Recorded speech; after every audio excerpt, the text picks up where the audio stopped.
virus creators of Reddit. Why do you create viruses? I created my first and last virus when I was a teenager for a friend of mine who owned an Amstrad Color Personal Computer 464 like I did. We used to share our games and copy them around in cassettes. I cannot remember why I did it, but anyway, we made a kind of party at his house because a new game arrived and I made a copy for him to play. The thing is, I wanted to mess up with him a bit, and so I modified the files in the cassette, and with my basic knowledge of Quick Basic I emulated the game, starting to load, but at a point it would display in the screen. Up to here it could be possible, but I added. He was watching this dead serious and I had to keep myself from laughing, but it went on. At this point he turned the computer off and was scared to death. Okay, it did not mess with the Amstrad nor spread, but it gave me the title hacker from them on.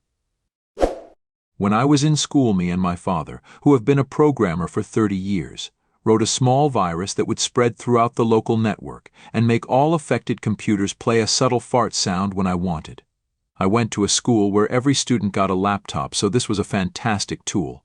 I took it slow, sending our random farts over the network targeting local internet protocol. Because our information technology personnel was completely worthless, I had previously figured out the default password to the router, which pretty much gave me a list of everyone's local internet protocol. Usually people had their computer set to mute, so we implemented a feature that would unmute, fart, and then mute again. The new version was way more effective. After a while it pretty much spread to most computers in school. I don't know how it worked, but I guess security in school was crap, and judging by our inept information technology persons, I wasn't surprised. Anyway, I would let out random farts every once in a while, never targeting the same internet protocol twice in a short time. After a while I started hearing people talking about so-and-so's computer farting during math and similar in the corridors. I set a timer on our awfully evil gym teacher's internet protocol to go off at 07:15 every Monday, which was 15 minutes after the teacher's weekly morning meetings were to start. I never overdid it. I let out some gas every once in a while here and there. Sometimes I would forget about it for a few weeks before I let out another. After a while everyone knew about the farts, but no one other than me. Dad and a few close friends knew what was causing it. I even heard some apparently stupid people saying that the school must be haunted, because no one have heard it at home. I continued like usual until the finals, when I let out a magnificent coordinated super fart that targeted every local internet protocol during the exam. Then I graduated without anyone finding out.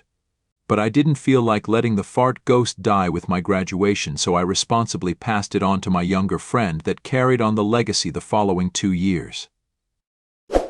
This was in the very early 90s.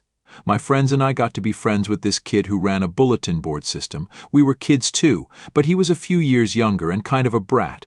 Anyway, we got our hands on some software that he really wanted, and he said if we upload it to his bulletin board system he'd give us some software we wanted in return. I think we wanted Microsoft Disk Operating System 5.0, which you couldn't download because back then etc., so he'd have to mail us floppy disks. Anyway, he never did. Kept saying he would for months, but never did. So eventually I wrote a cool-looking graphic demo that would run for a while and at random intervals would erase the hard drive. Okay, not really intervals, but it's have a 1% chance every time it went through the for loop to write a couple of random bytes to the boot sector and then pretend to crash. It worked too. Now technically it only messed up the boot sector, so I think booting from a floppy and going systems would fix it and none of the data was actually erased. But he didn't know that. Frankly, I didn't realize that till a lot later either. Anyway, that's my story of the one and only time I wrote malicious software, or at least software that purposefully did any damage.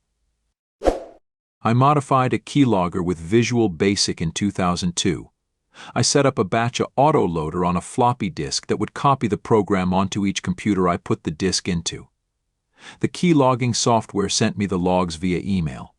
I loaded it on every computer in the school I was in at the time and officially become the master of secrets. I started selling info to people. Made a little cash. Eventually I got ratted out.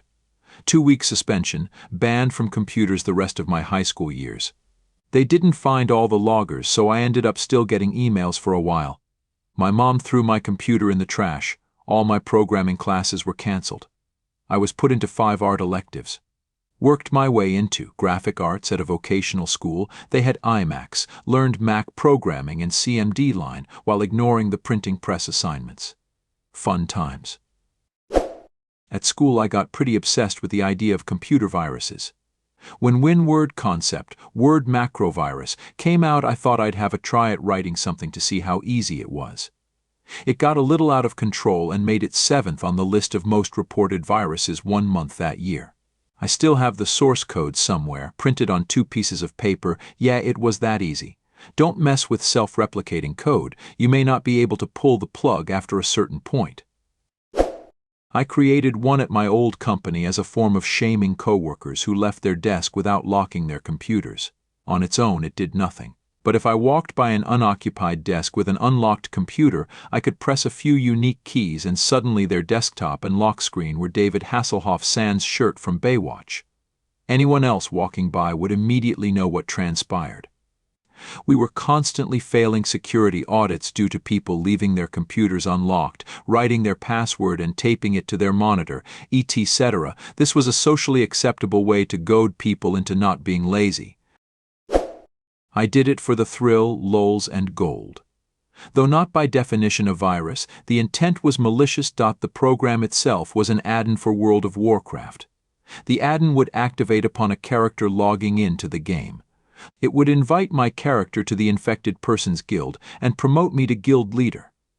At this point, I would be waiting near the bank and immediately steal all the good items in gold. It only worked if the target was a guild leader.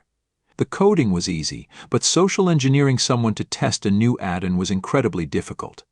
I got lucky on my first attempt and managed to get 10,000 gold. The adrenaline rush was extremely euphoric. After my first round of success, I realized I would most likely be banned and stripped of any spoils. My next target was the top-rating guild on the server.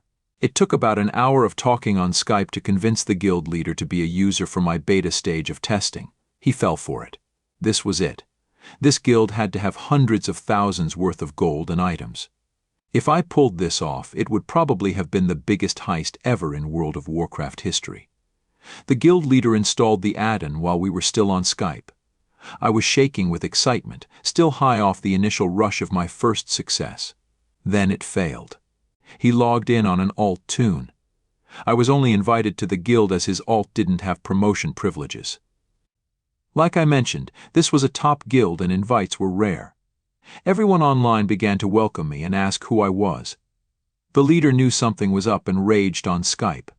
I kept silent, knowing I blew it by not thinking about the possibility of this happening. I was quickly removed from their guild. That was my last attempt at being a guild bank robber. I was banned but managed to get my account back, without the 10,000 gold I originally robbed. I created some remote access Trojans with another guy when I was younger. Why? I thought it was cool to earn money by hacking. I stole WoW Steam accounts and sold them online. I had 200 plus downloads the first time I spread it. 90 of those got infected and I gave 50% of them to the other guy. I saved everyone's passwords etc. on a database online. I ended up selling 1 to 2 WoW accounts and bought a parrot because I love birds. After this, my brother told me how bad and how illegal this is and I stopped. There are 2 main kinds of virus creators. Those who do it for fun and those who do it for profit. You'll mostly find the former here. The latter don't typically brag about it on Reddit. They sell their creation or use it themselves. Almost all malware you will see in the wild today comes from the latter category, done on a large scale. It's an entire economy where some people infect machines and then sell installs, others install malware and, for example, try to steal data, others then collect and resell said data, others again use it, others provide services to those who use the data, for example, stolen parcel drop-off box access codes. If you get a virus by the For Fun group, expect to be trolled, and one of your friends will probably fess up to it. If you get a virus by the for-profit group, the currently most likely scenario is that your files will be encrypted and you will be asked to pay hundreds of dollars for the decryption key, which you may or may not actually receive once you pay. Long time ago, as you can see from the thread, this often happened on an individual scale and was done to steal online game accounts. That still happens today, but large cybercrime operations make up the majority of malware activity. There are of course also people who do it to demonstrate vulnerabilities, but that doesn't get used against unsuspecting victims. I created an Android virus that will run any code I type into a special file on my web server using an vuln known as Flashbang. Why? Because it's a very interesting exercise for a software engineer. I've never put it out. How would you get it onto an Android device, though? You package it into an otherwise innocuous app. It starts a background thread via a handler. I think you can do it with a service too, and put an infinite loop inside of it that queries your file every time it loops. Simple, but effective. We had this one guy in our office who did nothing but watch Netflix all day. So eventually I got bored and wrote a small virus that would minimize everything on his screen every 40 seconds or so. Every 40 seconds, boom, back to the desktop. Might be one of the few who did this for real. About 6 years ago I made a rather shitty but generally undetectable keylogger in web.net to hack RuneScape accounts. I actually spread it and got several accounts, then felt really bad and changed the password of the email the logs were being sent to. Then I sold the source code to a bunch of people on hack forums and made like $150. If you downloaded a fake RuneScape stat changer off a YouTube video in 2009, you might have been infected with it. Sorry. This also reminded of the fact that a few months later I started reverse engineering other software phishers and crappy keyloggers I found on YouTube and hacked dozens of emails. That belonged to the hackers themselves. I was young, naive, and just wanted money to pay for my games. It looked like a good deal back then, and didn't even think about the consequences. It was around 10 years ago that I started browsing shady forums and got well known among a community to the point that anonymously got some jobs. Back then operating system security was not really good compared to what we have now. There was a method to override the BIOS security restart, turn off the fans of the computer and overload it until the processor exploded, effectively frying the machine. Imagine that virus with the ability of self-propagation over a local network. It was deadly. And I completely regret ever participating in the development of that project. I was able to redirect my whole school computers to porn sites using only my rooted Android phone. Did it for the lulz, of course. I don't think really counts as a virus, but in the late 90s I wrote up a bit of hypertext markup language that would open 10 web browsers. Those 10 would then each open 10 more. Those 100 would each open up 10 more. In just a second it would max out the performance of your computer and crash it. All you had to do was reboot. I did it to screw with my brother-in-law. I set the page I wrote as his browser's homepage, so when he opened Internet Explorer tons of windows would open, then the computer would freeze. Didn't take him long to figure out, but it was funny. A little while later I dropped that hypertext markup language file into his startup folder. Never wrote a virus, but I used to work in internet security and had an associate who was an expert on malware. Firstly, although you use the term virus, I'm pretty sure you mean malware in general. A lot of malware is written for testing and/or verification of security flaws. This kind of thing is likely to end up in Metasploit, a security testing framework. A lot of people here seem to have written things like this or made merely joke software. I wouldn't necessarily term this as malware since the author doesn't have truly malicious intent.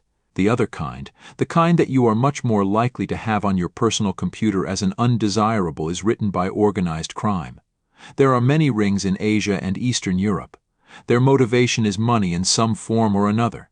Some are for running Bitcoin, some try to get access to banking credentials, some serve up shopping scam websites, some inject ads. But the overwhelming majority of malware is written to make money illegally. Not exactly a virus, but back when I had a YouTube account where I trolled very young Minecraft players. Sorry, I was a terrible person. I made a perfect copy of the Minecraft launcher web.net and copied the Minecraft website. I changed the text to make it look like they switched to a new domain. I then bought this domain and hosted the website there. I replaced download URL to the one with the fake launcher.